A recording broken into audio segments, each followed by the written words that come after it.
ان کو وہ طے کرنا چاہتا ہے کہ اس کے جانے کے بعد اس زمین پہ ان انسانوں کے ذریعے جو سلسلہ نجات کا اس نے شروع کیا ہے، جو گناہوں کی معافی کا سلسلہ شروع کیا ہے، کہ وہ ختم نہ ہو، وہ جاری رہے۔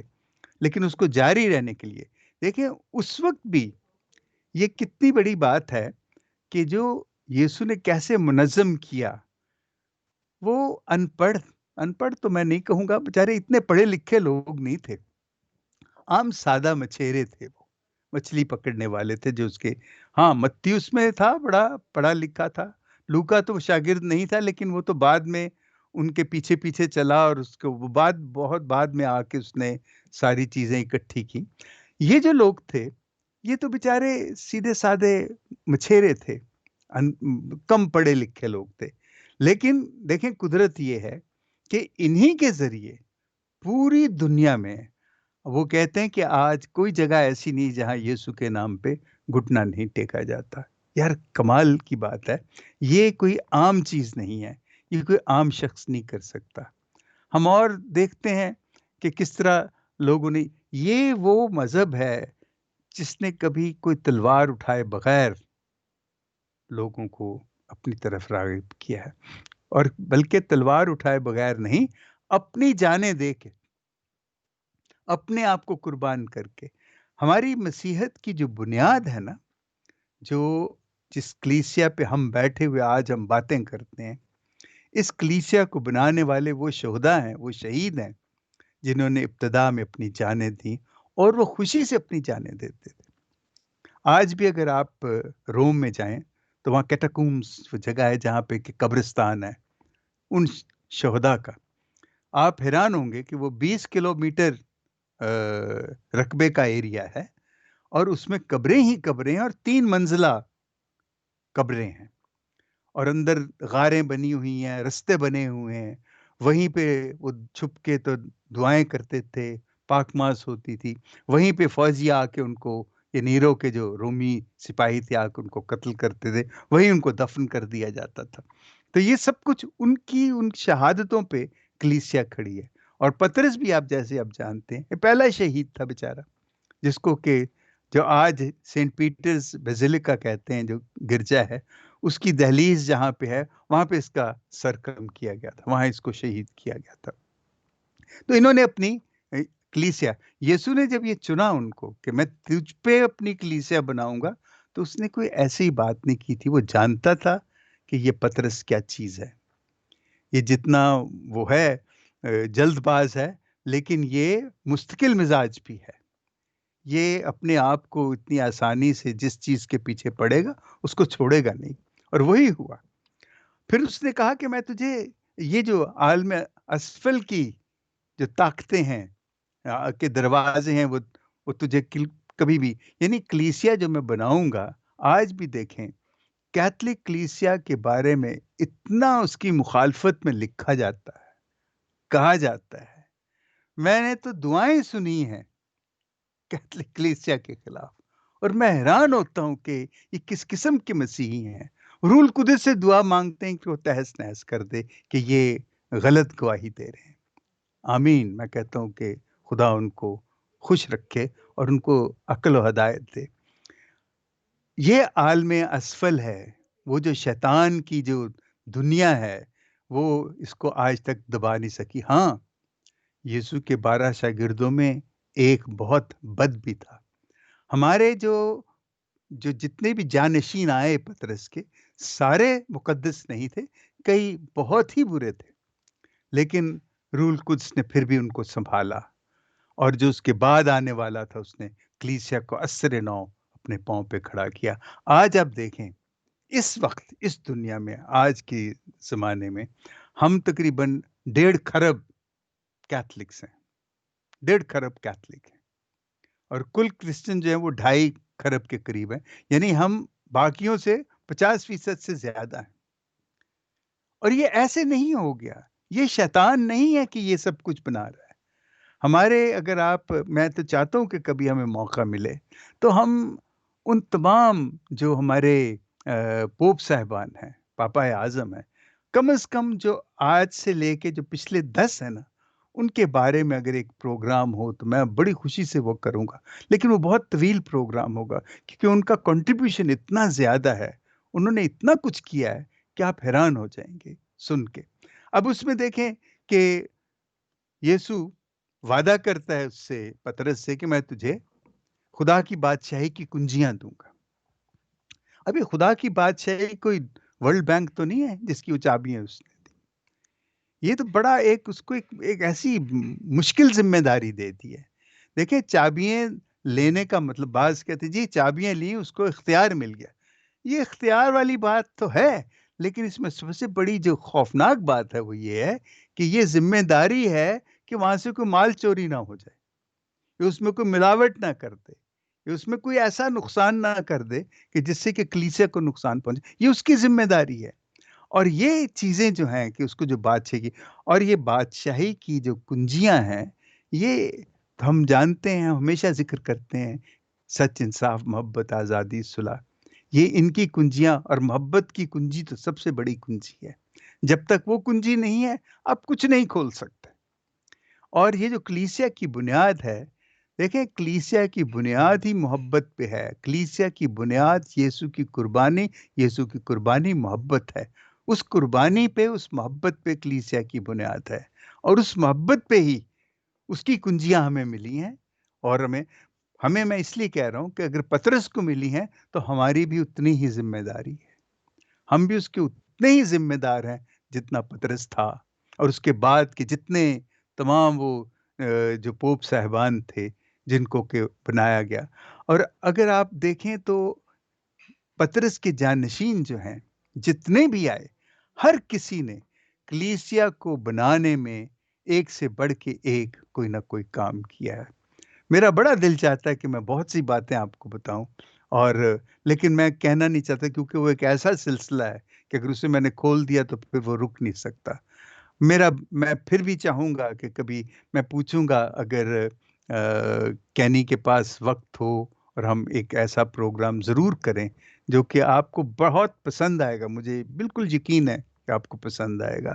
بہرحال ہم واپس جاتے ہیں۔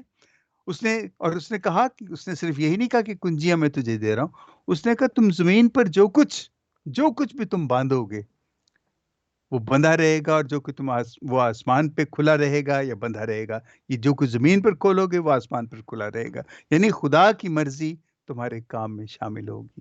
تو یہ جو کلیسیا ہے، یہ ہم تو اب بھی مانتے ہیں کلیسیا یسوع کا بدن ہے۔ اور ایک بات ہی ہمیں یاد رکھنی چاہیے، یہ کلیسیا، پطرس اس کا مالک نہیں ہے، اس کلیسیا کا مالک یسوع خود ہے، یہ یسوع کی اونرشپ ہے، یہ اس کی چیز ہے۔ پطرس کو تو اس نے کنجیاں دی، اس کو چوکیدار بنایا کہ لو بھائی اس کو سنبھالو، اس کو یہ نہیں کہ یہ تجھے، یہ تیری ملکیت ہے، ایسی کوئی بات نہیں ہے، وہ یسوع کی ملکیت ہے۔ اور ہم چونکہ کلیسیا کے فرد ہیں، ہم کلیسیا یسوع کا بدن ہے، ہم یسوع کے بدن کا حصہ ہیں، اور اس لیے بدن کو صاف ستھرا رکھنا، بدن کو صحت مند رکھنا، بدن کو ایسے رکھنا جو خدا کی خوشنودی حاصل کر سکے، یہ ساری چیزیں کلیسیا کی ہیں جو ہمیں کرنی ہے۔ کلیسیا یہ دلہن کہتے ہیں نا اسے، یسوع کی دلہن بھی آئی، اور اسے پتہ نہیں کیا کیا چیزیں، کیا کیا القابات اس کو دیے گئے ہیں، وہ سب ہم کہتے ہیں، اور یہ میں سمجھتا ہوں کہ بالکل صحیح ہے۔ اور ہم جو مسیحی ہیں، خصوصاً کیتھولکس جو ہیں، ہماری یہ ذمہ داری ہے کہ ہم پطرس کی اس ذمہ داری کو جو اس کو دی گئی کنجیوں کے حوالے سے، کہ ہم اسے اب ہم برملا سب کے سامنے کہیں کہ المسیح جو ہے وہ ہے۔ اس وقت ان کو منع کیا اس نے کہ یہ نہ بتانا لوگوں کو، وہ اس لیے اس نے کہا کہ اگر وہ لوگوں کو اس وقت بتا دیتے اور پھر یہ بھی بتاتے کہ یہ تو مرنے والا ہے، اس کو تو مار دیں گے، تو غدر ہو جانا تھا، تو سارا یسوع کا جو منصوبہ تھا نجات کا وہ سب خراب ہو جانا تھا۔ اس لیے بھی یہ ضروری تھا کہ وہ اس کو چھپا کے رکھیں، اور ان کو خود ہی وہ چیز جو ہے، وہ جو پوشیدہ تھی، وہ خود بخود کھلتی چلی جائے گی جب یسوع صلیب کی قربانی دے گا۔ اور یہ جو المسیح کو چھپانا، وہ کوئی برے معنوں میں نہیں تھا، وہ ایک بہت اچھے معنوں میں تھا۔ یسوع اس قربانی کو پورا کرنا چاہتا تھا۔ اب ہماری ذمہ داری کیا ہے؟ ہماری ذمہ داری ہے اس کو سمجھنا کہ یسوع کی جو قربانی ہے وہ ہماری نجات کے لیے ہے۔